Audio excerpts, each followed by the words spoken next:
I've really since cool. found out that there, I do get the occasional message as somebody says, like, for wrestling, it's a thing. If you're going to be associated with USA Wrestling, it's a thing. Safe sport background check.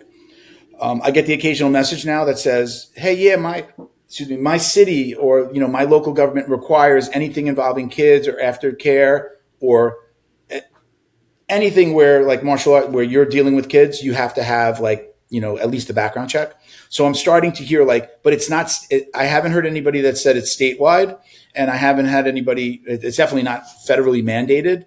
There is no overarching organization that governs martial arts, right? You have the IBJJF, but they can't mandate anything. Okay, they can make you not be a member of their organization, but right. I told somebody, I go, would they ever do this? Would IBJJF ever do something like this? And somebody laughed and goes, they lose half of their members.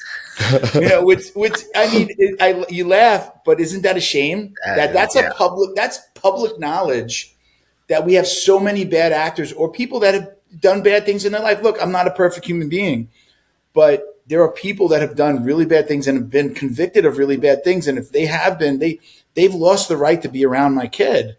They've lost the right to be around your kid or our wives or our daughters, right? I'm sorry that you did something bad, but find another gig, find another job. Aftercare programs, for the most part, if you're dealing with children or you're a teacher in a school, right, you get a background check.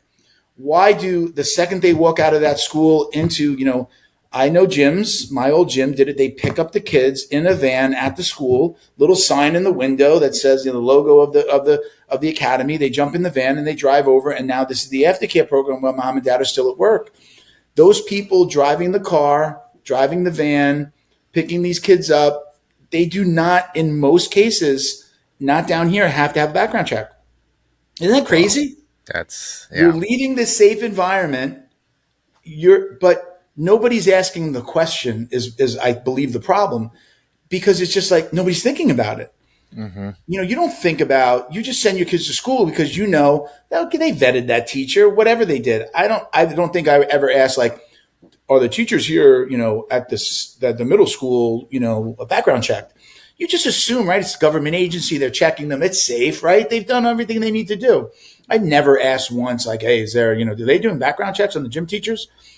But it's an assumption. It's just, we assume that, the government agency, the school, the what have you, has done the right thing. Nobody's asking that the second the kids walk out of that school.